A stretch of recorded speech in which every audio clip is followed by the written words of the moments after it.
कि महिला पास्टर नहीं बन सकती है। तो आज का जो विषय है महिला पास्टर। महिला पास्टर, अगर महिला पास्टर है और अगर नहीं बन सकती है तो क्यों नहीं बन सकती है, और अगर बन सकती है तो क्यों बन सकती है। जब मैं आप लोगों के सामने ये सब्जेक्ट रखूंगी और लास्ट में जब आप लोगों से सवाल पूछूंगी तो फिर आप अपने हिसाब से जवाब दे देना कि बन सकती है या नहीं बन सकती है। तो जितने लोग वीडियो देख रहे हैं और जो लोग वीडियो देखेंगे और कमेंट करते हैं, वो उस कमेंट में ये चीज जरूर लिखें कि बन सकती है या नहीं बन सकती है। आपकी जो राय होगी उस राय को देखा जाएगा, सुना जाएगा, लेकिन सब कुछ जो भी काम होता है वो परमेश्वर के लिए और परमेश्वर का काम होता है। इसीलिए आज का जो विषय है महिला पास्टर। क्या एक महिला पास्टर बन सकती है? इस तरीके का सवाल इसलिए रखा गया है क्योंकि बहुत सारे लोग आपस में आज भी इस बात को लेकर के बड़े ही विरोध में चलते हैं, और ये जो विरोध है ये बहुत समय से बना हुआ है कि क्या एक महिला पास्टर बन सकती है। और इसको रखते हुए बहुतों ने अपनी अपनी राय स्त्रियों के प्रति, और बहुत से पुरुषों ने और बहुत सी महिलाओं ने आपस में काफी बातचीत की है, बहुत सारी संस्थाओं ने बातचीत की है, बहुत सारे लोगों ने बातचीत की है और अपने अपने तर्क रखे। दोनों ही तर्कों को अगर हम रखें, जैसे कि कैथलिक जो ये बिल्कुल नहीं मानती है महिला पास्टर बन सकती है, लेकिन वही कैथलिक और पेंटिकोस्टल ये नहीं मानते महिला पास्टर बन सकती है। वही मेथोडिस्ट मानता है, इसके अलावा कुछ और संस्थाएं हैं वो भी ये मानता है कि हम जो हैं सब समान हैं, तो महिला पास्टर बन सकती है। इस तरीके की धारणाएं हैं और इसके चलते कुछ चर्चेज में महिलाएं पास्टर का काम कर रही हैं, क्योंकि उनके संस्था ये मानती है कि प्रभु ने समानता का अधिकार दिया है। और कुछ संस्थाएं कहती हैं नहीं, पुरुष जो है पहले बनाया गया था, स्त्री बाद में बनाई गई, स्त्री बहकाने में आई और पुरुष बहकाया नहीं गया, इसलिए महिला जो है पास्टर नहीं बन सकती। दोनों ने अपने अपने विचार रख दिए। अब हम जानेंगे बाइबल से। पहले बात करते हैं, क्या परमेश्वर ने महिला को समानता का अधिकार दिया है? सबसे पहले हमको इस बात को समझना होगा कि पहले बात करते हैं, क्या परमेश्वर ने महिला को समानता का अधिकार दिया है? उत्पत्ति में पढ़ेंगे 2:18 में, फिर यहोवा परमेश्वर ने कहा आदम का अकेला रहना अच्छा नहीं, एक पुरुष वो भी अकेला, और उसका अकेला रहना अच्छा नहीं, मैं उसके लिए एक सहायक बनाऊंगा जो उसके लिए उपयुक्त होगा। आदम अकेला था, अगर प्रभु को लगता तो उसको अकेला ही रहने देते, तो फिर उसके लिए सहायक, और सहायक भी जो उससे मेल खा सके, उसके जैसी हो और जो उसके लिए उपयुक्त हो, दोनों एक जैसे हो। तो जब आप इस आयत को पढ़ते हो परमेश्वर की नजर से, तो यहाँ पर आपको दोनों समान दिखाई देंगे। तो परमेश्वर ने जब बनाया, तो आदम को जब बनाया तो वो अकेला था, लेकिन बाद में फिर उसके लिए एक सहायक बनाया, ताकि आप उसके महत्व को समझ सको। और महत्व यह है कि वो आपके लिए उपयुक्त है। सहायक क्या है? उपयुक्त है। और बिना सहायक के इस सृष्टि में फूलो फलो भर जाओ, ये संभव नहीं था, इसीलिए वो उसके लिए उपयुक्त है। अब लोगों ने क्या दिमाग लगा लिया, औरत सिर्फ बच्चा पैदा करने की मशीन है, क्योंकि उपयुक्त में आ जाता है बच्चा पैदा करना। तो परमेश्वर ने सहायक बोला था, उपयुक्त बोला था, ये तो आशीर्वाद या आशीष है। अच्छा, इंसानों को तो दी, जानवरों में भी मेल और फीमेल बनाए, उनके भी तो हैं बच्चे, जानवरों के भी बच्चे, तो मतलब हम औरत क्या जानवर का रूप बन गई फिर? इस हिसाब से तो नहीं ना। उपयुक्त का मतलब है अगर तुम अकेले हो तो तुम्हारे लिए कोई सहायक, तुम्हारा साथ, तुमसे बातचीत करने वाला, तुम्हारी संगति, और तुमसे उसकी संगति, उसकी तुमसे संगति। कहते हैं ना, अपना दुखड़ा किसको सुनाए जब कोई हमारे जैसा होगा नहीं। सारे कुत्ते बैठ के एक जगह भौंक रहे थे, सारे कुत्ते एक जगह बैठ के झुंड में भौंक रहे थे, वहां एक आदमी भी चला गया अपना दुखड़ा रोने, सब कुत्ते समझ गए उसकी बात, क्योंकि उन्हीं की भाषा में वो रो रहा था ना। ऐसा होता है क्या? एक जगह सारे शेर बैठ करके गुर्रा रहे थे, वहां उनके बीच में एक आदमी भी बैठ गया अपना दुखड़ा रोने, क्या करा होगा? शेर खा गए होंगे, दुखड़ा नहीं सुना होगा।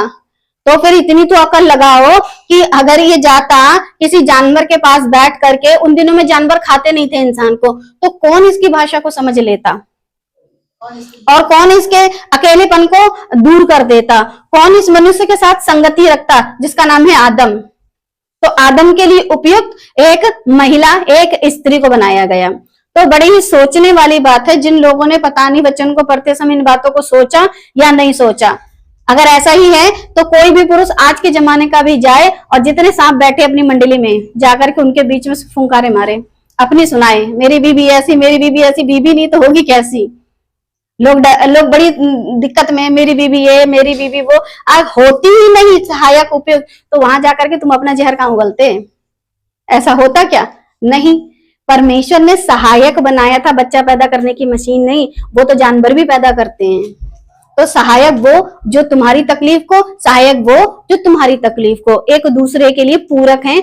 तो ये सहायक थी, उपयुक्त थी। इस बात को अगर रखोगे तो बातें समझ में आने लगेंगी। आदम और हव्वा एक दूसरे के सहायक थे।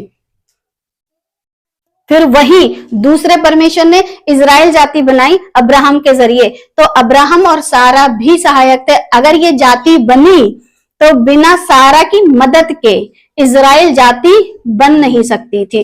तो औरत और मर्द दोनों बराबर यहाँ पर प्रभु ने रखे हैं और कहा तेरी पत्नी सारा से, उसमें और भी किसी को शामिल नहीं करना है।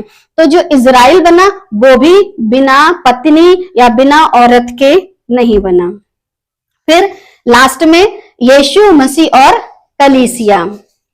आज जो कलीसिया जो तैयार है ना, और जो मसीही ने कलीसिया को अपनी पसली में से निकाला है।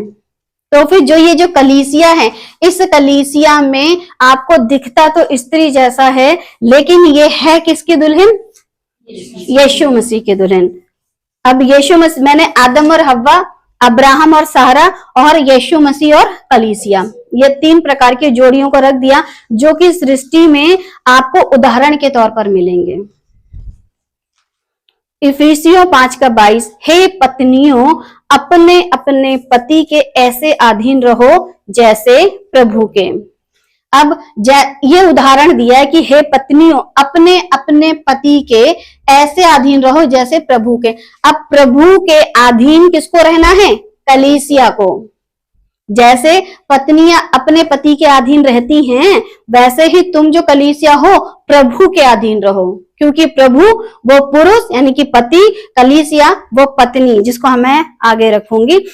इफिसियों 5:23, क्योंकि पति पत्नी का सिर है, पति पत्नी का सिर है, जैसे मसीह कलीसिया का सिर है और स्वयं ही देह का उद्धार करता है। यहाँ पर मसीही कलीसिया का सिर, और जो सिर है वही देह का उद्धार करता है। ये जो आपका ये जो हिस्सा है सिर, ठीक है, ये जो नीचे की जो लोअर बॉडी है, ये जो लोअर बॉडी है नीचे की, वो बिना सिर के कोई भी तरीके से चल नहीं सकती है। आपको देखना है आंखें चाहिए, आपको सुनना है कान चाहिए, आपको बोलना है जुबान चाहिए, आपको सोचना है बुद्धि चाहिए। तो ये सब चीजें कहाँ लगी होती हैं?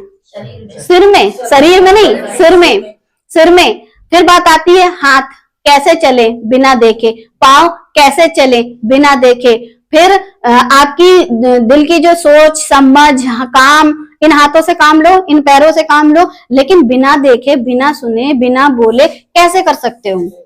वैसे ही मसीह अगर सिर है और आपकी जो पूरी बॉडी है ना, पूरी बॉडी है, जैसे कोई इंसान जब नहाने जाता है और वो अंधा है, उसे कैसे पता चलेगा मेरे पैर में कीचड़ लगा है, मैंने धो लिया कि नहीं धो लिया? अगर आंखें होती हैं तो क्या हो जाता है?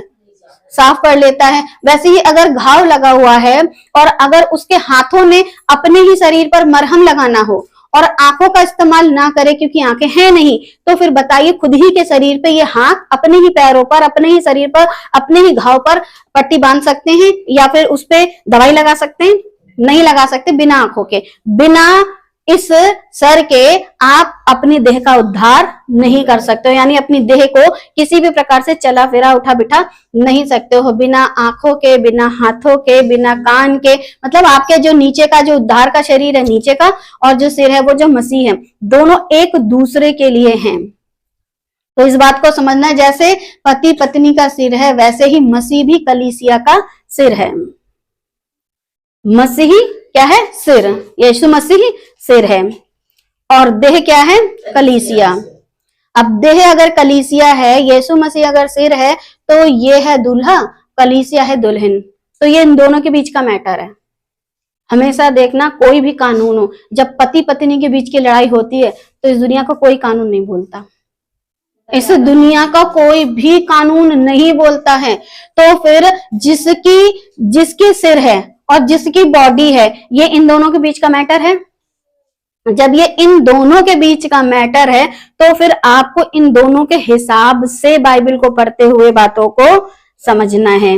अब आपसे एक सवाल, क्या कलीसिया के अंग सिर्फ पुरुष ही हैं? ठीक है, अब आपसे एक सवाल है कि क्या कलीसिया के अंग सिर्फ पुरुष ही हैं? जवाब है हाँ। जवाब है हाँ। तो बोलोगे मैडम जी सर पर बाल भी कम है और दिमाग में अकल भी कम है, ऐसा जवाब सुनकर आप कहोगे, है ना? जब मैंने बोला हाँ, तो ऐसा जवाब सुनकर क्या कहोगे? आप गलत हो। मुझे आप तुरंत ही क्या कह दोगे? गलत हो। आप सभी के मन में ये चीज आई होगी कि अरे ये कैसे हो गया? जवाब हाँ कैसे हो सकता है कि सिर्फ पुरुष ही कलीसिया में हैं? तो आपका जवाब क्या है मैडम? गलत है। आप मुझे गलत ठहरा दोगे और मैं मानती हूं कि यहाँ पर मेरा जवाब जो है वो गलत है। फिर लिखा है कलीसिया लिंग या जेंडर नहीं होती, यानी कि सिर्फ पुरुष पुरुष कलीसिया नहीं होती। इसमें कौन कौन आता है? महिला और नपुंसक सब आते हैं इसमें। इसमें आप ये नहीं कह सकते कि महिलाएं नहीं आती हैं, सिर्फ पुरुष। अगर सिर्फ पुरुष ही कलीसिया है तो फिर महिलाएं और ये नहीं आते, फिर तो मेरा जवाब सही है। और अगर आप ये कहते हो कि नहीं ये भी आते हैं, आपका जवाब बिल्कुल सही है। ठीक है, पुरुष ने पुरुषों को सुसमाचार सुनाया, ठीक है, महिलाओं ने महिलाओं को सुसमाचार सुनाया, नपुंसकों ने नपुंसकों को सुसमाचार सुनाया। क्योंकि जो जिस जेंडर का होता है ना वो उसके पास जाता है, बैठता है, बातचीत करता है। अब मान के चलो किसी की बीवी बड़ी ही अच्छी, बढ़िया, सुंदर, प्यारी सी है, उसके पास कोई हट्टा कट्टा आदमी जाता है और उसके ऐसे करके हाथ लगाता है यहाँ पर और कहता है और बहन कैसी हो? बहन दो चांटे मारेगी। रीजन क्या है? क्योंकि तुम पुरुष हो। यही कोई स्त्री उसके पास जाए, उसके कंधे पर हाथ रख के अरे बहन कोई बात नहीं, क्या बात, दिक्कत होगी, ऐसे हाथ रख के उसे दिक्कत नहीं होगी।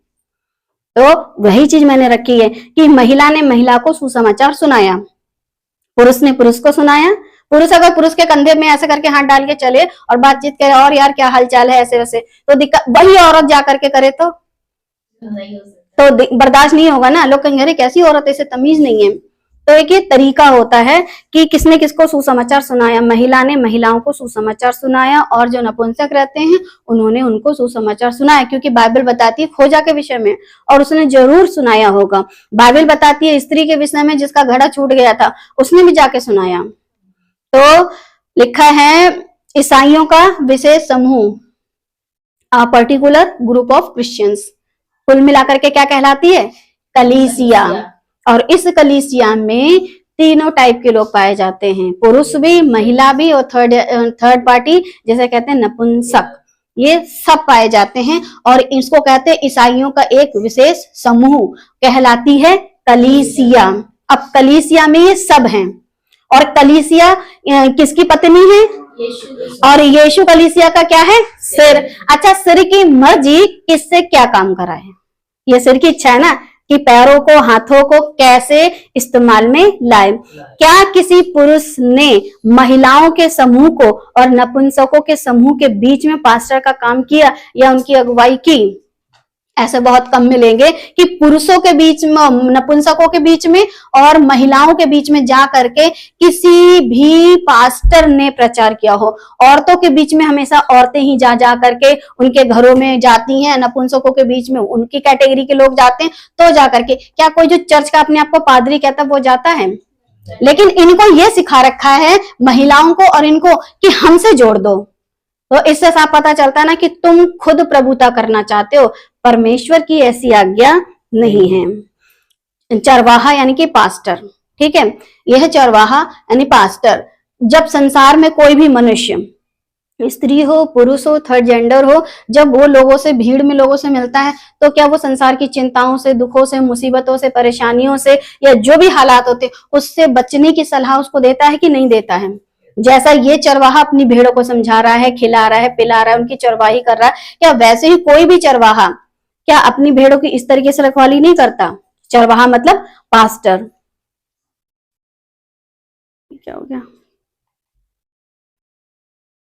जो अपनी भेड़ों को चराता है और उनकी अगुवाई करता है और उनकी क्या करता है? रक्षा करता है।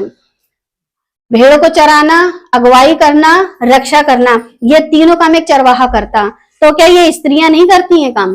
तो क्या ये नपुंसक लोग प्रभु का सुसमाचार सुनाने के लिए नहीं करते? तो फिर वो पास्टर क्यों नहीं बनते, जबकि काम तो वो पास्टर का कर रहे हैं?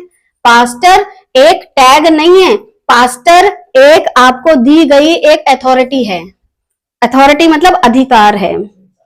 यीशु मसीह के समय कुछ समूह, यीशु मसीह के समय में जब कुछ समूह थे जो कि क्या करते थे? यीशु मसीह का विरोध करते थे।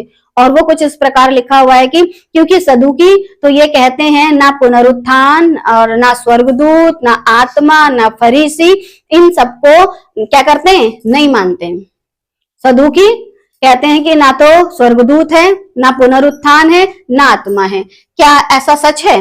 नहीं। अब ये सदूकी की प्रॉब्लम है, प्रभु की प्रॉब्लम नहीं है। सदूकी लोगों की प्रॉब्लम है कि उनको पुनरुत्थान समझ नहीं आता, उनको स्वर्गदूत समझ में नहीं आते, उनको परमेश्वर का आत्मा समझ में नहीं आता। तो ये जो प्रॉब्लम है परमेश्वर की नहीं है, उनके वचन की नहीं है, ये सदूकियों की प्रॉब्लम है। वैसे ही बहुत सारे कैथोलिक जो चर्च वाले हैं ना, ये उनकी प्रॉब्लम है कि स्त्री पास्टर नहीं बन सकती। जैसे कि बहुत सारे सदूकी कहते थे पुनरुत्थान, स्वर्गदूत और पवित्र आत्मा और आत्मा, तो फिर तुम जिंदा कैसे हो? तो ये उनकी प्रॉब्लम है, परमेश्वर की कलीसिया की नहीं है। प्रेरितों के काम 23:7, जब उसने ये बात कही तो फरीसी और सदूकी में झगड़ा होने लगा और सभा में फूट पड़ गई। अब फरीसी जो थे पुनरुत्थान को भी मानते थे, फरीसी जो थे स्वर्गदूत को भी मानते थे, फरीसी जो थे आत्मा को भी मानते थे, क्योंकि पौलुस कहता है मैं भी एक फरीसी हूं, और मानते थे। लेकिन जो सदूकी थे वो ये तीनों चीजें नहीं मानते। अब ये बताइए, ये वाली टीम जिसे कहते हैं सदूकी या ये वाली टीम फरीसी, इनमें से कौन सी सही है इस मामले में? नीचे वाली फरीसी। फरीसी ये वाले ठीक है, क्योंकि पुनरुत्थान अगर नहीं है तो फिर खाओ पियो ऐश करो मर जाओ, कौन सा तुमने क्या कहते हैं अनंत जीवन के लिए उठना है? और जब स्वर्गदूत ही नहीं है तो कौन तुम्हें उठाकर तुम्हारा न्याय करेगा? लिखा है ना कि स्वर्गदूत आएंगे लास्ट में सब कुछ खत्म कर देंगे, इकट्ठा करेंगे, बाहर में झोंक देंगे। फिर आत्मा, तुमको पवित्र आत्मा दिया ही नहीं गया, तुम्हारे अंदर आत्मा ही नहीं है, तो फिर चलते फिरते प्राणी थोड़ी ना हो, कुछ भी नहीं हो, कुछ भी नहीं हो तुम, तुम्हारा कुछ नहीं हो सकता। तो जो वो लोग नहीं मानते थे ऐसे, आज कैथलिक वाले नहीं मानते, लेकिन फरीसी मानते थे ऐसे, आज बहुत से मेथोडिस्ट वाले या और संस्था वाले मानते हैं। तो ये इनमें आपस में फूट पड़ी है जो कि आज भी चल रही है। ये कारण बहुत पहले से, जब यीशु मसीह इस पृथ्वी पर थे ना तब भी ऐसा चल रहा था। तभी तो मैंने लिखा यीशु मसीह के समय कुछ समूह, जिसमें सदूकी और फरीसी, आपको दो समूह मिलेंगे। और इनमें से एक समूह यीशु के पास भी आते हैं, जिसको यीशु की शिक्षा से समस्या थी, है ना, यीशु मसीह से एक सवाल, जिनको समस्या थी उन्होंने यीशु मसीह से क्या पूछा? एक सवाल। और सवाल ये है मरकुस 12:18, फिर सदूकियों ने भी, जो कहते हैं कि मरे हुओं का जी उठना है ही नहीं। अब इनको मालूम है कि मरे हुए जी नहीं उठेंगे। अब यीशु मसीह के पास आते हैं और एक सवाल पूछते हैं। उसके पास आकर उससे पूछा, मरकुस 12:20, 7 भाई थे, पहला भाई विवाह करके बिना संतान मर गया और 7 से संतान ना हुई, सबके पीछे वह स्त्री भी मर गई। शॉर्टकट में आपको बता दिया है कि 7 भाई थे, पहले भाई से विवाह किया, बच्चे नहीं हुए, फिर दूसरा, तीसरा, चौथा, पांचवा, छठा, 7वां, लेकिन 7 के संतान ना हुई। लेकिन पत्नी एक थी, पति बारी बारी मरते गए, बदलते गए, मरते गए, बदलते गए, क्योंकि 7 भाई थे। लास्ट में वह स्त्री भी मर गई। अब समस्या ये है कि अतः जी उठने पर वह उनमें से किसकी पत्नी होगी, क्योंकि वह 7 की पत्नी हो चुकी है। अब ये सदूकी पंथ के लोग हैं जो पुनरुत्थान को मानते ही नहीं थे। इस वजह से यीशु मसीह को अपनी बातों में फंसाने के लिए ऐसा करके यीशु से सवाल पूछते हैं। अब यीशु मसीह का जवाब बहुत ही अच्छा और बहुत ही बढ़िया लगा। यीशु ने उनसे कहा, मरकुस 12:24 में लिखा है, यीशु ने उनसे कहा, क्या तुम इस कारण से भूल में नहीं पड़े हो कि तुम ना तो पवित्र शास्त्र ही को जानते हो और ना ही परमेश्वर की सामर्थ्य को। अब यहाँ पर यीशु मसीह ने साफ शब्दों में उनको ताना मारा है कि तुम ना तो पवित्र शास्त्र ही को जानते हो, तुम पवित्र शास्त्र यानी कि शिक्षा को, वचन को, 39 बुक्स जो कंटिन्यू उनके पास उन दिनों तक थी, उनको तुम बिल्कुल नहीं जानते और परमेश्वर के सामर्थ्य को भी नहीं जानते हो।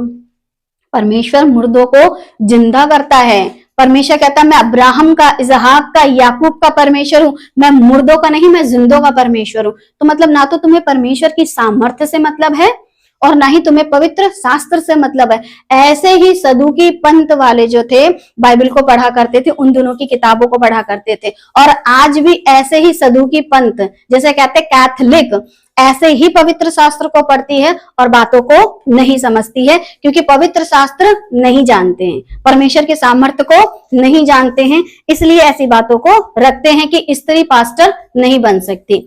अब यीशु कहते हैं, क्योंकि जब वे मरे हुए में से जी उठेंगे। अब यीशु कह रहे हैं मरे हुए में से जी उठेंगे, तो 100% ऐसा होगा, ना विवाह करेंगे और ना विवाह में दिए जाएंगे, परंतु स्वर्ग में दूतों के समान होंगे। अब जब बात आती है दूतों के समान होंगे, तो क्या यहाँ स्त्री है, पुरुष है, थर्ड जेंडर है, यानी तीनों पार्टी हैं? तो यहाँ तो परमेश्वर ने तीनों को क्या कर दिया? एक। लेकिन इस संसार में जब तक कलीसिया है, तुम उसको अनेक करते रहो। स्त्रियां पास्टर नहीं बन सकती, अरे वो देखो तुम्हारे बराबर दूत बन जाएंगी, पादरी तुम जितने भी मरोगे तुम्हारी तरह वो भी एक दूत होंगी। तो पास्टर शब्द बहुत भारी है, जबकि हम परमेश्वर के राज्य में, स्वर्ग में परमेश्वर के दूतों की तरह होंगे। तो प्रभु तो इतनी अच्छी पद देते हैं और तुम क्या कह बैठे हो कि स्त्रियां पास्टर नहीं बन सकती। प्रभु तो बराबर रख रहा है, इसमें अपने दूत बना रहा है, स्त्रियों को भी और नपुंसकों को भी और तुम पुरुषों को भी, जितने खुद को ये कहते हैं कि स्त्रियां पास्टर नहीं बन सकती। तुम्हारी भी कैटेगरी इसी में ही आने वाली है। बराबर का अधिकार दो या मत दो, लेकिन प्रभु ने दिया है अधिकार। फिर पूरी बाइबल में विवाह के विषय में इतनी शिक्षा क्यों, जब हम स्वर्गदूत ही होंगे? तो फिर पूरी बाइबल में आपको ये शादी वाला कॉन्सेप्ट क्यों मिलता है, जबकि स्वर्ग में हम तो स्वर्गदूतों की तरह होंगे? ये क्या चल रहा भाई, सीधे बैठो। फिर पूरी बाइबल में विवाह के विषय में इतनी शिक्षा क्यों? सवाल तो हम, मेरे दिमाग में तो ऐसा उठा, जो कि आपको नीति वचन 31:10 में पढ़ने को मिलेगा। भली पत्नी कौन पा सकता है? भली पत्नी कौन पा सकता है? क्योंकि उसका मूल्य मूंगों से बहुत अधिक है। मूंगा वो होता है जो हाथ में पहना जाता रिंग, और ये मिलता कहाँ है? ऐसे करके समुद्र की बहुत गहराई में, तब कहीं जाकर के ये मिलता है। आयत पहले लिख दी ना, ये दिखाई नहीं दिया? अरे कहाँ गया? ओ बाबा, ये आगे बढ़ गया। यहां से लिखा है ना, नीति वचन 31:10। मैंने दो पार्ट में इसको डिवाइड किया है ना। भली पत्नी कौन पा सकता है? एक पुरुष भली पत्नी कैसे पा सकता है? क्योंकि ये बाइबल का कॉन्सेप्ट है कि आदम के लिए सहायक उसकी एक पत्नी बनाई, वैसे ही अब्राहम की एक पत्नी, वैसे ही मसीह की एक पत्नी। अब भली पत्नी कौन पा सकता है? नीति वचन 31:10 में लिखा है, भली पत्नी कौन पा सकता है? क्योंकि उसका मूल्य मूंगों से भी बहुत अधिक है। अब पत्नी का मूल्य देखिए, मूंगा जो कि आपको समंदर की गहराई में मिलेगा और ये बहुत महंगा होता है, ऐसी होती है भली पत्नी। अब कितना महत्व दिया है प्रभु ने इस रिश्ते को, जिसमें पत्नी कौन पा सकता है, वो भी भली वाली। अब इफिसियों 5:32 बताता है, यह भेद तो बड़ा है, स्त्री के संपर्क में यह भेद तो बड़ा है, पर मैं यहाँ मसीह और कलीसिया के विषय में कहता हूँ। शादी का जो संबंध है ना, वो मसीह का कलीसिया के साथ कनेक्ट करने के लिए आपको इस संसार में एक ऐसा रिश्ता दिया है। उसके टूटने पर दर्द, दो पति पत्नी अगर आपस में लड़ लें तो बच्चों का क्या होगा? आधे तू रख और आधे मैं रखूं, फिर तू जहां जाए फिर वहां बच्चे पैदा करे, फिर मैं वहां जाऊं मैं बच्चे पैदा करूं, फिर मेरी बीवी तेरी बीवी, तेरी बीवी मेरी बीवी, तेरे बच्चे मेरे बच्चे, वो इसे मार रहा है वो उसे मार रहा है, समझ में नहीं आ रहा कौन किससे कर रहा है। देखा है कभी कभी ऐसे ऐसे भी बहुत सी फैमिली है कि समझ में नहीं आता, तेरे बच्चों ने मेरे बच्चों को मारा, दो पति पत्नी आपस में लड़ रहे थे। अब समस्या क्या थी, पहले शादीशुदा थे, पहले पहले अपने अपने बच्चे लाए थे दोनों, फिर दोनों ने आपस में शादी कर ली, फिर बच्चे हुए। अब जो बच्चे हुए वो बच्चे इन बच्चों को भी मार रहे हैं, वो बच्चे उन बच्चों को भी मार रहे हैं, पति के भी बच्चों को मार रहे हैं, पत्नी के भी बच्चों को भी मार रहे हैं। तो बड़ा ही आपको कंफ्यूजन सा फील हो रहा होगा, क्योंकि वो आदमी पहले से शादीशुदा था, अपने बच्चे लाया था, वो औरत पहले से शादीशुदा थी, अपने बच्चे लाई थी, फिर दोनों ने शादी कर ली, फिर बच्चे हो गए। तो तेरे बच्चे मेरे बच्चे हमारे बच्चे, कितना कंफ्यूजन हो गया। इसीलिए प्रभु ने बोला एक पत्नी का एक ही बस, जो सेवक हो ना वो एक ही पत्नी का पति हो, वरना बच्चे क्या हो जाएंगे, व्यभिचारी, समझ में नहीं आएगा किसके बच्चे किसको मार रहे हैं, और आपस में ही भाई बहन लड़ रहे हैं। इसी वजह से प्रभु ने यहाँ पर यह भेद तो बड़ा है जो प्रभु ने पुरुष और स्त्री का इस संसार में संबंध बनाया, लेकिन ये आपको जताने बताने के लिए कि मसीह और कलीसिया के विषय में बताया था, वरना आप इस रिश्ते को मसीह और कलीसिया से कनेक्ट करके समझ नहीं पाते। इफिसियों 5:33 पर तुम में से हर एक अपनी पत्नी से अपने समान प्रेम रखे और पत्नी भी अपने पति का भय माने। अब भेद बड़ा है क्योंकि मसीह और कलीसिया का है, तो कलीसिया जो है प्रेम रखे और भय माने। यहाँ पर इसका संबंध पति और पत्नी से नहीं है, कलीसिया का मसीह के साथ संबंध है। लेकिन जब ये आयतें कोई पादरी पुरुष पढ़ता है ना तो सारी औरतों को बता देता है, देखो ये लिखा है, देखो ये लिखा है। अरे समझ ले भाई, तू भी कलीसिया का अंग है, तेरे लिए भी यही लिखा है। ऐसे करके बातों को नहीं समझते। 1 कुरिन्थियों 12:22 परंतु देह के वे अंग जो दूसरों से निर्बल लगते हैं बहुत ही आवश्यक हैं। अब देह के अंग, क्योंकि मसीह सिर, कलीसिया देह, और देह के कुछ अंग क्या होते हैं, निर्बल। स्त्रियों को क्या कहते हैं, निर्बल पात्र, लेकिन देह के वो अंग हैं। अब हमारा जो आंख है वो बहुत छोटा साइज है, ठीक है, हमारी जो जुबान है, दांत है, नाक है, स्किन है, ये सब चीजें बहुत छोटी छोटी हैं, लेकिन बॉडी के कुछ पार्ट बहुत बड़े हैं। हाथ और पैरों को, बॉडी को देख लो, लेकिन जो निर्बल पात्र है बिना उनके तुम देख भी तो नहीं पाओगे, बिना उनके तो चल भी तो नहीं पाओगे, बिना उनके बोल भी तो नहीं पाओगे। ऐसा करके बहुत सारी चीजें भी हैं बॉडी के अंदर। पात्र तो निर्बल हैं लेकिन आवश्यक बहुत हैं। अगर आपके पेट में जो अंदर लीवर होता है ना, उसके ऊपर एक पित्त की थैली होती है, अगर उसमें कुछ गड़बड़ हो जाए, बहुत छोटा सा पार्ट है, तो फिर पूरा शरीर बेकार है, ठीक है। इंसुलिन की समस्या हो जाए, पूरी जिंदगी शुगर के वो लगाते रहो इंसुलिन के इंजेक्शन। तो जैसे मनुष्य के बॉडी के बहुत से पार्ट जो देखने में तो कैसे लगते हैं, निर्बल, लेकिन वही आपके शरीर के लिए बहुत महत्वपूर्ण है। ऐसे ही परमेश्वर ने बताया है कि तुम भी तो मसीह की देह के क्या हो, अंग हो। तो निर्बल पात्र हैं, इसका मतलब ये नहीं है कि निर्बल हैं, बहुत महत्वपूर्ण है। 1 कुरिन्थियों 12:23 और देह के जिन अंगों को हम आदर के योग्य नहीं समझते, जैसे स्त्रियों को आदर के योग्य नहीं समझते, हम अधिक आदर देते हैं, हम अधिक आदर देते हैं। कोई औरत जब बच्ची होती है और नंगी घूमे तो दिक्कत नहीं है, वही औरत अगर कपड़े ना पहन करके घूमे तो पूछेंगे कि भाई कहीं पागल तो नहीं है, फिर क्या करते, उसके तन को ढकते हैं। आदर देते हो नहीं देते हो। तो वैसे ही मसीह की देह के जो अंग हैं तो वहां आदर क्यों नहीं देते। और हमारे शोभाहीन अंग और भी बहुत शोभायमान हो जाते हैं। दिखने में तो शोभाहीन मतलब अच्छे नहीं होते, लेकिन शोभायमान हो जाते हैं क्योंकि हम उनको आदर देते हैं, ढकते हैं, रखते हैं, संभालते हैं, साफ सफाई रखते हैं। हमारी बॉडी का पार्ट है, हम वैसे रखते हैं, वैसे मसीह की बॉडी के पार्ट के हम सब अंग हैं। तो मसीह को करने दो ना अपनी कलीसिया और अपनी दुल्हन के अपने हिसाब से चिंता। 1 कुरिन्थियों 12:24 फिर भी हमारे शोभायमान अंगों को इसकी आवश्यकता नहीं, परंतु परमेश्वर ने देह को ऐसा बना दिया कि जिस अंग को आदर की घटी थी उसी को और भी बहुत आदर मिले। परमेश्वर ने जो जितने भी अंग थे ना, वो शोभायमान अंग जो हैं देखने में अच्छे बढ़िया, उनसे कहीं अच्छा उनको बना दिया है जो शोभाहीन है। रीजन क्या है? ताकि उनको और भी आदर मिले। कभी अपने पेट में से अपनी आंतें निकाल के देखना, है बड़ी गंदी होती हैं, मगर अगर वो ना हो तो खाना अंदर ना तो जाएगा और ना ही बाहर आएगा। जो लोग डॉक्टर है वो बेहतर समझ सकते हैं। जब बॉडी के पार्ट कटते हैं अंदर से, तो बहुत सारे बॉडी के पार्ट के अंग ऐसे हैं जो देखने में बड़े डरावने से लगते हैं, आप नहीं देख सकते उनको कटा पिटा। अगर आप डॉक्टर नहीं हो तो आप नहीं देख सकते, अगर आप मेडिकल स्टाफ नहीं हो और आपने ये सब काम नहीं किया तो आप नहीं देख सकते।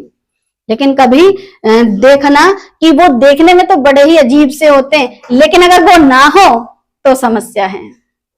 तो ऐसे ही हम जो जितने भी मसीही में देह हैं, उसकी कलीसियां हैं, अंग है, भले ही स्त्रियों को तुमने पार्ट ना रखो, मगर ध्यान रखो दिल निकल गया तो धड़केगा कैसे, ब्लड को पहुंचाएगा कैसे। तो इस तरीके से बॉडी के हर एक अंग जो कि शोभायमान अंगों से कहीं बाहरी रूप देखो कितना खूबसूरत है, अंदर से क्या निकलता है? वो स्केलेटन, हड्डियों का ढांचा। और बिना हड्डियों के ढांचे के आपके ऊपर चमड़ा नहीं चढ़ सकता, नसें नहीं आ सकती, कुछ भी नहीं हो सकता। हड्डियां तो चाहिए ही चाहिए। और औरत कैसे बनाई गई थी? हड्डी से। तो बिना हड्डी के मट्टी नहीं चल सकती। तो औरत क्या है? मसीहत की बैकबोन। बैकबोन क्या? टोटल बोन, 100% हड्डी। और बिना हड्डी के तुम चाहे कुछ भी कर लो, तुम परमेश्वर की कलीसिया को नहीं बना सकते, नहीं संवार सकते, नहीं रख सकते। शोभायमान नहीं देखती है कभी किसी को स्केलेटन दिखा देना, बड़ा ही गंदा सा लगता है, लेकिन बिना उसके बाकी के चमड़ा चढ़ेगा नहीं बॉडी पर। पहला कुरिन्थियों 12:25, ताकि देह में फूट ना पड़े, देह में फूट ना पड़े, परंतु अंग एक दूसरे की बराबर चिंता करें। तो फिर भाई पुरुष पास्टर जी, तुम स्त्रियों की चिंता क्यों नहीं करते, जबकि वो तो हड्डी की बनी हुई हैं और उनके वो तो स्केलेटन का काम कर रही हैं आपकी पूरी बॉडी को रोकने के लिए, यानी मसीह की देह को रोकने के लिए। और आप जो हैं उसको समझ नहीं पा रहे हो। तो ये बताइए, इसमें प्रभु और उसकी दुल्हन, प्रभु और उसकी कलीसिया, ये उनके बीच की बात है। आप अपनी टांग काहे अड़ा रहे हो और ये कहते हो कि नहीं नहीं सही नहीं है, निकाल के फेंक दो। क्यों फेंक दो? प्रभु खुद फेंक देगा अगर वो अंग सड़ा हुआ होगा, क्योंकि प्रभु खुद कहता है यदि तेरी आंख ठोकर खिलाए तो निकाल दे। पहला कुरिन्थियों 12:26, इसलिए यदि एक अंग दुख पाता है तो सब अंग उसके साथ दुख पाते हैं। लेकिन तुम पुरुष कहते हो कि औरतों को दुख देते हो और तुम बड़ा खुशी खुशी रहते हो, यानी कि तुम मसीह की कलीसिया के अंग खुद नहीं हो जो तुम्हें तकलीफ है। और यदि एक अंग की बढ़ाई होती है तो उसके साथ सब अंग की बढ़ाई होती है। अगर तुमने स्त्रियों को आगे प्रधान रखा होता और वो सुसमाचार सुना के प्रभु का काम कर रही होती तो तुम्हारी भी तो बढ़ाई होती इसमें। पूछते भाई किसकी औरत है? परमेश्वर का बड़ा अच्छा काम करती है, तुम्हारी बढ़ाई नहीं होती। अगर तुम पादरी होते और तुम अलग चर्च चला रहे होते और तुम्हारी पत्नी अलग चर्च चला रही होती तो क्या तुम्हारी बढ़ाई तब नहीं होती? पूरे दुनिया में आप देख लीजिए, जितने भी हिंदुस्तान में स्पेशली पास्टर हैं, उनकी पत्नियां सिर्फ असिस्टेंट बन के रह गई हैं। और ये वो हड्डी है जिसके अंदर कैल्शियम की बहुत कमी है, इसलिए वो बहुत बुरी तरीके से तकलीफ में है, वो जितनी भी कलीसियाएं हैं, क्योंकि उनके अंदर तुम्हारे दुख को देखकर हमें दुख ही नहीं होता। एक अंग दुख पाता है तो उसके साथ सारे अंग दुख पाते हैं, मगर यहाँ फर्क नहीं पड़ता। कैल्शियम ना होने की वजह से हड्डियां सिकुड़ी जा रही हैं और इंसान के वो जो बीमारी हो जाती है ना, बिना जब हड्डियों में दिक्कतें आती, क्या कहते हैं उसको, रोग लग जाता है, हाँ गठिया की बीमारी। तो हड्डियां कैसे होने लगती हैं? वो हो गया है मसीहत में, ऐसा हो गया है, रोग लगा हुआ, कोड नहीं, ये गठिया का रोग है। हड्डियां सिकुड़ रही हैं, दर्द कर रही हैं, लेकिन तुमको समस्या नहीं हो रही, तुमको दर्द नहीं हो रहा। पहला कुरिन्थियों 12:27, इसी प्रकार तुम सब मिलकर मसीह की देह हो। अब प्रभु खुद कह रहा है तुम सब मिलकर, और तुम सब मिलकर, तुम सब में सब आ जाते हैं, स्त्री पुरुष और नपुंसक तीनों आ जाते हैं मसीह की देह में, और अलग अलग उसके अंग हो, अलग अलग। तो तुम जो अपने आप को ये कहते हो कि अरे नहीं, हाँ पुरुष जो है वही पास्टर बन सकता है, तो जब प्रभु कह रहा अलग अलग उसके अंग हो, जब अलग अलग उसके अंग हो, तो फिर तुम कैसे इस बात को अपने ऊपर लेके जाके बैठते हो? पहला कुरिन्थियों 12 का 28। और परमेश्वर ने कलीसिया में अलग अलग व्यक्ति नियुक्त किए, प्रथम प्रेरित, दूसरे भविष्यवक्ता, तीसरे शिक्षक, फिर सामर्थ्य के काम करने वाले, फिर चंगा करने वाले, फिर उपकार करने वाले, फिर प्रबंध करने वाले और नाना प्रकार की भाषा बोलने वाले। परमेश्वर ने यहाँ पर हर एक को नियुक्त किया है, लेकिन इसमें यह नहीं बताया कि अगर प्रेरित हैं या भविष्यवक्ता हैं या शिक्षक हैं तो ये इनमें स्त्री हैं, पुरुष हैं या फिर नपुंसक हैं, ये नहीं बताया। नहीं, ये वाली पद तुम ले लो, प्रेरित आदमी, भविष्यवक्ता आदमी, शिक्षक आदमी, सामर्थ्य के काम करने वाले आदमी। हाँ, बस उपकार करने वाली औरतें, है ना, प्रबंध करने वाली औरतें, क्योंकि यही तो करती हैं, औरतों को ये दे दिया। क्यों? क्योंकि तुमको ना तो किसी पर उपकार करना आता है और ना ही कोई प्रबंध करना आता है, कभी अपने घर में प्रबंध किया ही नहीं। इसीलिए जो काम था इंपॉर्टेंट, भारी भरकम, वो तो तुमने रख लिया, जिसे कहते प्रेरित। पैसा कमाने वाला काम रहता है ये प्रेरित का। आजकल के प्रेरित तो पैसे ही कमा रहे हैं। और जो काम ऐसा था ना, हालांकि ये प्रभु के लिए सब बराबर है, मगर तुमने अपने अपने हिसाब से नाना प्रकार की भाषा बोलने वाले। अच्छा ठीक है, नाना प्रकार की भाषा बोलने वाले सबसे ज्यादा औरतें रहती हैं, सबसे ज्यादा औरतों से बुलवाते हैं ये भाषाएं। आप चर्च में जाकर देखो, 90% औरतें मिलेंगी और सब वहां पे पछाड़ खा रही होंगी ऐसी बड़बड़ बड़बड़ करती हुई। ये तुम रख लो। लेकिन जहां बात आती है पास्टर की, वो मैं रखूंगा। जब परमेश्वर ने अलग अलग करके नियुक्त किए हैं तो फिर प्रभु को देखने दो ना, किसको क्या पद दे रहा है। तुम कौन होते हो? प्रभु की कलीसिया। या फिर मैं कहूं कि मेरे शरीर पे कौन सा कपड़ा अच्छा लगता है, तुम कौन होते हो कहने वाले? मेरी मर्जी होती है ना। खाना और कपड़ा इंसान अपनी मर्जी का रखता है, किसी और की मर्जी का नहीं रखता। अभी कोई सरदार हो जिसके सर पर पगड़ी लगी हो, आप कहो कि भाई तू पगड़ी उतार दे, भाई उसकी मर्जी, वो अपने हिसाब से जिएगा ना, या तुम्हारे हिसाब से जिएगा? तो हर एक इंसान की अपनी मर्जी होती है, तो प्रभु की अपनी कोई मर्जी नहीं है। प्रभु को भी तो अपनी मर्जी चलाने दो, कलीसिया तो उसकी है। पहला कुरिन्थियों 12 का 31। अब क्या लिखा है? क्या सब अनुवाद करने वाले हैं? वैसे ही पूछूंगी, क्या सब पादरी हैं? लेकिन हर कोई, इसका मतलब ये नहीं कि सिर्फ पुरुष ही पुरुष पादरी है। क्या सब अनुवाद करने वाले हैं?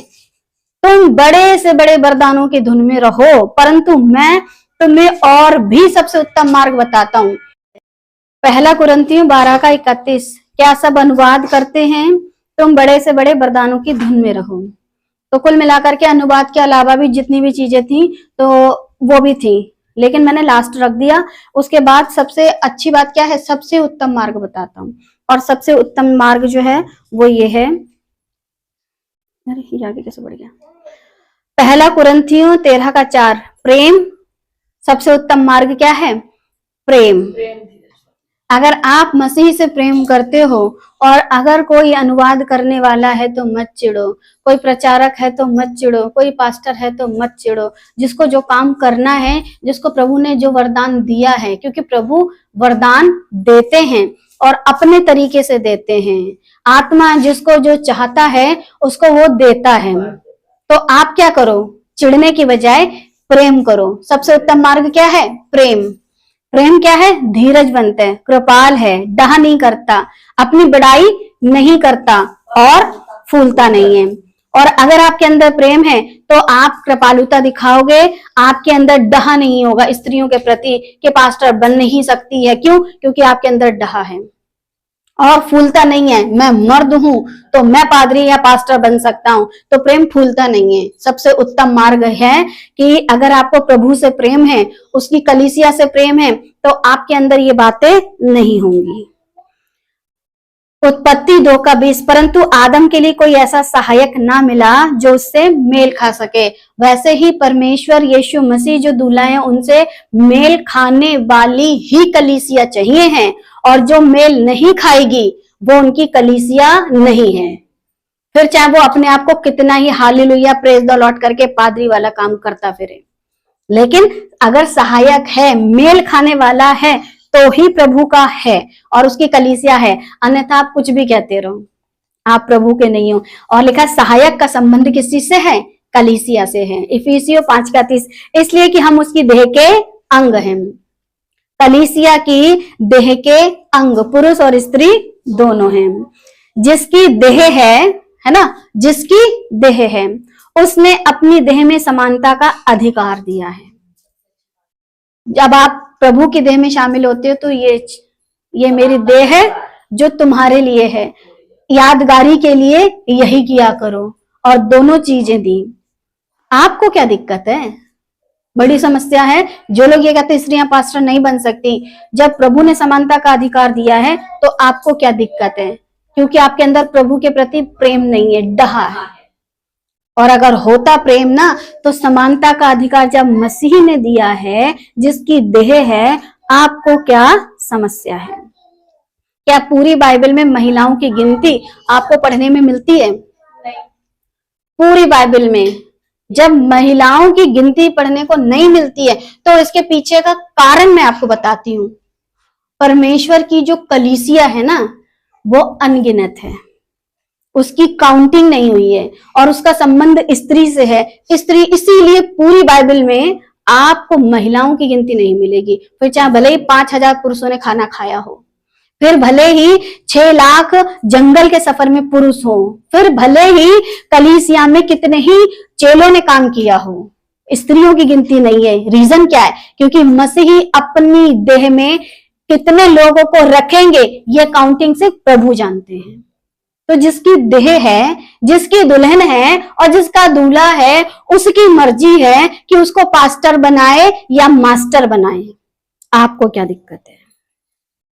हाँ, आप ये जरूर करते हो, पुरुष को भी नपुंसक बनाते हो, स्त्री को भी नपुंसक बनाते हो। अगर आप लोग चित्र को ध्यान से देखें तो समझ पाएंगे। जब कोई पुरुष अपने आप को प्रभु के लिए दे देता है तो पति पत्नी बच्चे पैदा नहीं कर सकता, तो क्या कहलाता है? नपुंसक। वैसे ही जब कोई स्त्री नन बन जाती है तो वो शादी करके बच्चे पैदा नहीं कर सकती है, तो फिर वो भी क्या बन जाती है? नपुंसक। उत्पत्ति 19:12। क्योंकि कुछ नपुंसक ऐसे हैं जो माता के गर्भ ही से ऐसे जन्मे, और कुछ नपुंसक ऐसे हैं जिन्हें मनुष्य ने नपुंसक बनाया, और आपने स्त्रियों को नपुंसक बना दिया। आपने स्त्रियों को नपुंसक बना दिया। लिखा ना, कुछ नपुंसक ऐसे हैं जिन्होंने स्वर्ग के राज्य के लिए अपने आप को नपुंसक बनाया, और जो इसको ग्रहण कर सकता है करे, जो इसको ग्रहण कर सकता है। बहुत सारी स्त्रियों को नपुंसक आपने बना दिया, जिसे कहते कैथोलिक वाले। और आप ही ये नहीं मानते हो कि स्त्रियां पास्टर बन सकती हैं, तो फिर आपने स्त्रियों को नपुंसक क्यों बनाया? देखो, जेंट्स को बनाया चलेगा क्योंकि जेंट्स को पादरी बनाते हो, औरत को पादरी नहीं बनाते हो, तो फिर नपुंसक क्यों बनाते हो? सवाल तो ये उठता है ना। जब अगर वो एक आज्ञा का पालन नहीं कर रही है तो दूसरी का क्यों करवा रहे हो? बड़ी ही सिंपल सी बात है, या तो उन्हें नपुंसक बनाना छोड़ दो या फिर उन्हें पादरी बनाना शुरू कर दो। दो आपके लिए ऑप्शन है। जितने भी कैथोलिक के पादरी हैं, अपनी संस्था चलाते हैं, आप ये बताइए, कोई मनुष्य अपनी मर्जी से खुद को नपुंसक बनाता है, यानी कि शादी ब्याह नहीं करता, तो ये उसकी मर्जी है। ठीक है, आप कौन होते हो? लिखा ना, जो प्रभु के लिए, तो प्रभु के लिए वो बना रहा है। तो अगर आप प्रभु के लिए नपुंसक बना सकता है स्त्री और पुरुष, तो प्रभु के लिए पास्टर क्यों नहीं बन सकता है स्त्री और पुरुष? कहने का तो ये मतलब है ना। या तो उसको छोड़ दो या फिर इसको पकड़ लो, दोनों में से एक काम। स्त्री को आप नपुंसक बना देते हो, स्त्री को नपुंसक बना देते हो। बाइबल की इस आयत को क्यों कहते हो? फिर जब स्त्री को नपुंसक बना देते हो ना, तो फिर जितनी भी स्त्रियां हैं वो नपुंसक बन गई, यानी कि वो वाली जो नन बन गई। तो फिर बाइबल की इस आयत को क्यों रखते हो? पहला कुरिन्थियों 14:34। स्त्रियां कलीसिया की सभा में चुप रहें, क्योंकि उन्हें बातें करने की आज्ञा नहीं परंतु अधीन रहने की आज्ञा है, जैसा व्यवस्था में लिखा भी है। यदि वे कुछ सीखना चाहें तो, व्यवस्था में लिखा है ना, यदि वे कुछ सीखना चाहें तो घर में अपने अपने पति से पूछें। अब इनके लिए एक सवाल है, अपने अपने पति से जो नपुंसक बन गई होंगी, कलीसिया में तो बातें मत करने दो, ठीक है? अपने अपने पति से पूछो, शादी भी तुम ना करने दो, तो फिर करे तो करे क्या? किससे पूछे जाकर के? कलीसिया में बात नहीं कर सकते, जबकि बात हो रही है, प्रचार नहीं हो रहा है। तुम्हारे हिसाब से अगर प्रचार हो रहा है, अपने अपने पति से पूछे तो भाई ये बता दो, नपुंसक बनाते हो, पति भी नहीं देते हो, तो वो स्त्री करे तो करे क्या, किससे पूछे? दोनों तरफ से आपने उसका स्वर्ग जाने का रास्ता खत्म कर दिया। आप प्रभु के साथ, प्रभु की देह के साथ क्या कर रहे हो? यदि कुछ सीखना चाहें तो घर में अपने अपने पति से पूछें। एक वो जिनको नपुंसक बना दिया, दूसरे वो जिनके पति पी के तो रात दिन गटर में पड़ रहे थे टल्ली होकर के, किससे पूछे जा करके? कौन से ब्रांड की पीता है, मैं भी पी लूं? क्या करें वो औरतें? उनको बताने के लिए कोई तो चाहिए। उन औरतों के पास कौन जाएगा सिखाने के लिए? अपने पति से पूछे कौन सी ब्रांड की पीता है, मैं भी पी लूं? क्या करें? क्योंकि स्त्री का कलीसिया में बातें करना लज्जा की बात है। तो नीचे पढ़ लो, बातें करना, प्रचार करना नहीं, बातें करना कलीसिया में। अभी ये जो कलीसिया है, जहां 2 या 3 इकट्ठा होते वो कलीसिया हो जाती है। तो वहां बकवास मत कर। कौन सी वाली? तेरी सास क्या कर रही है, अरे बहुत बुरी है। तेरी माँ क्या कर रही है, अरे मेरी माँ ने तो जीना हराम कर रखा है। ये बातें, ये नहीं करना है। कलीसिया में आए हो तो लज्जा वाली बातें नहीं करो, सुसमाचार सुनाने वाली बातें करो। क्योंकि वहां कुरिन्थियों की कलीसिया है, और कुरिन्थियों की कलीसिया में गड़बड़ी की तो इतनी हद थी कि एक पुरुष अपनी ही पिता की पत्नी को रखता है, यानी कि अपनी माँ से शारीरिक संबंध बनाता है। सौतेली नहीं है उसमें लिखा है, उसमें सौतेली लिखा है, सौतेली लिखा है, सौतेली लिखा है। तो फिर कैसे कह दिया? अब पौलुस को बोलते हुए चीज अजीब लग रही थी, इसलिए पिता की पत्नी लिखा। ये नहीं लिखा तू अपनी खुद की मां के साथ शारीरिक संबंध रखता है, बस। तो जो कुरिन्थियों की जो कलीसिया है ना, सबसे गड़बड़ वाली कलीसिया, और इस कलीसिया में इतनी गड़बड़ थी, इतनी गड़बड़ थी कि इसी कलीसिया में कहा जाता सर पर पल्लू रखो, क्योंकि तुम में गड़बड़ है। इसी कलीसिया में कहा जाता औरतों बातें मत करो, लज्जा की बात है, क्योंकि तुम कलीसिया यहाँ बकबक करने नहीं आई हो।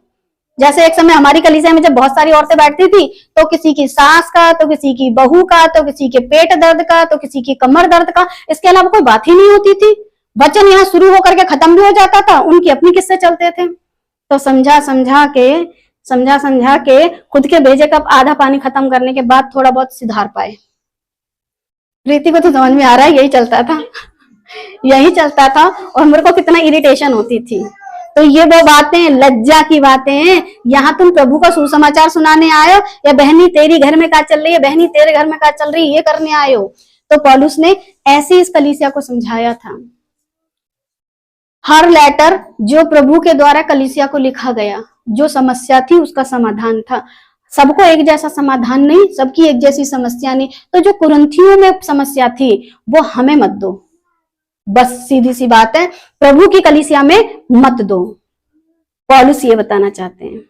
सीखना चाहें तो घर में अपने अपने पति से पूछें।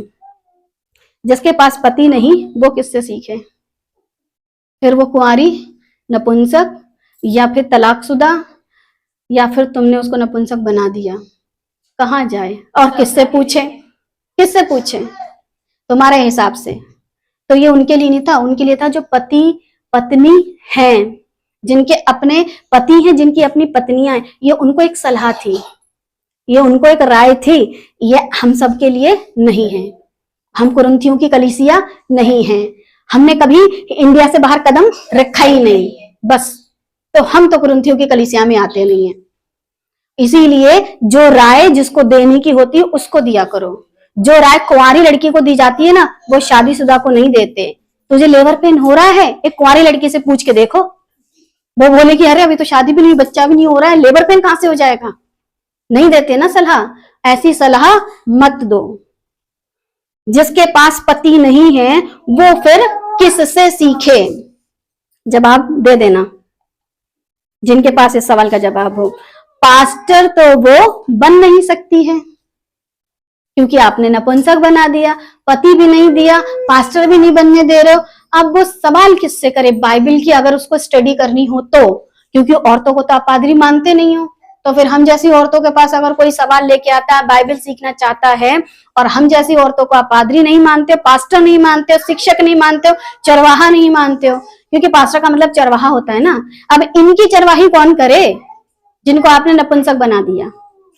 जाओ पति से पूछो, वो बोलेगी पति नहीं है, तो फिर किससे पूछो? ये है सवाल और इसका जवाब वो लोग दें जिन्होंने कहा है स्त्रियां पास्टर नहीं बन सकती। पहला पत्रस 3:7, वैसे ही हे पतियों तुम भी बुद्धिमानी से पत्नियों के साथ जीवन निर्वाह करो। पत्नियों के साथ जीवन निर्वाह करो, ये हस्बैंड वाइफ को सलाह दी गई है।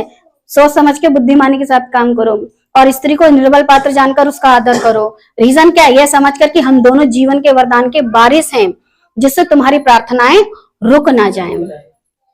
तो जब प्रभु सलाह दे सकते हैं कि उसको निर्बल पात्र जान करके, और दोनों जीवन के वरदान है, कोई एक नहीं।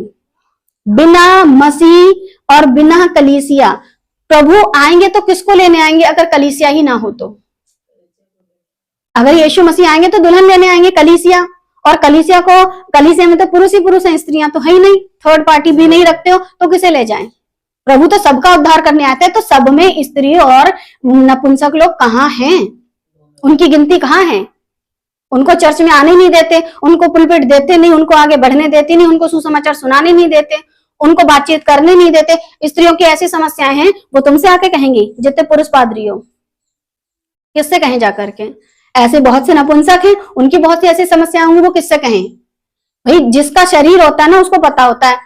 अब कुत्ते वाला शरीर हमारे पास नहीं, इंसानों वाला है ना, तो हम इंसानों वाली फीलिंग को तो समझ पाएंगे, सहायक बनाएंगे है ना। तो जीवन के वरदान के वारिस हैं, तो उनके साथ वैसा ही क्या करना है? व्यवहार करना है। हे पतियों अपनी अपनी पत्नी से प्रेम रखो। अब पतियों को सलाह दी गई है अपनी अपनी पत्नी से प्रेम रखो, जैसे मसीह ने भी कलीसिया से प्रेम किया है। जब मसीह कलीसिया से प्रेम रख रहा है तो आपको क्या समस्या है? और कलीसिया में तो स्त्री और पुरुष और नपुंसक सब आते हैं।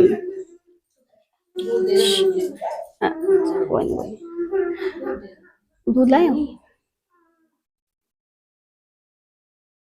कुलूसियों 3:11, उसमें ना यहूदी उसमें ना तो यूनानी, ना यहूदी, ना खतना रहित, ना जंगली, ना स्कूती, ना दास, ना स्वतंत्र, केवल मसीह सब में और सब कुछ और सब में है। तो इसमें किसी भी प्रकार की जाति, खतना, दास, स्वतंत्र कुछ भी नहीं है। लेकिन स्त्री और पुरुष में ये जरूर कर दिया है कि औरतें पादरी नहीं बन सकती, पास्टर नहीं बन सकती। अरे जब प्रभु कह रहा है केवल मसीह सब कुछ, जब प्रभु सब कुछ है और सब में है, फिर चाहे वो स्त्री हो, पुरुष हो, नपुंसक हो, सब में प्रभु है, तो सबको बराबर मौका दो ना काम करने का। इफिसियों 1:22 ये लास्ट है, और सब कुछ उसके पांव के तले कर दिया और उसे सब वस्तुओं पर शिरोमणि ठहराया। और जब सब वस्तुओं पर शिरोमणि ठहराया तो किसको दे दिया? कलीसिया को दे दिया। अब कलीसिया में तीनों पार्टी आती हैं, मेल, फीमेल और नपुंसक।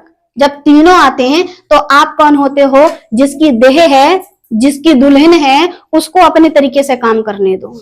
और जब प्रभु ने कहीं पर पक्षपात नहीं किया है तो फिर जितने लोग ये कहते हैं स्त्रियां पास्टर नहीं बन सकती, वो प्रभु के साथ बैर रख रहे हैं।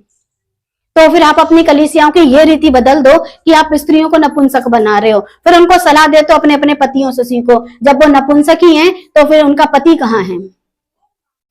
तो जितने लोग इस तरीके की धारणा रख करके स्त्रियों को परमेश्वर के काम को नहीं करने देते हैं, वो मेरे बैरी नहीं है, वो प्रभु के बैरी हैं, क्योंकि उसकी दुल्हन के साथ छेड़छाड़ चल रही है।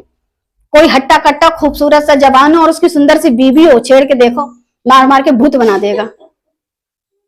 प्रभु की कलीसिया उसकी दुल्हन के साथ छेड़छाड़ चल रही है, तो जब प्रभु आएगा तो फिर क्या करेगा? बुरी तरीके से। क्योंकि प्रभु जो है बहुत खूबसूरत है, बहुत लंबे चौड़े तगड़े तंदुरुस्त हैं। दुल्हन भी कैसी होनी चाहिए? बेदाग, बेजुर्री, खूबसूरत। और खूबसूरत दुल्हन को कोई छेड़ रहा है तो क्या हाल होगा? संसारिक रीति से सोच के देखिए ना। सो परमेश्वर आप सभी को बुद्धि दे कि हम कलीसिया के अंग हैं, इसमें स्त्री, पुरुष और नपुंसक सब आते हैं। सो हम सबको परमेश्वर के हिसाब से काम करना है, अपने हिसाब से काम नहीं करना। सो परमेश्वर आप सभी को ये बुद्धि दे।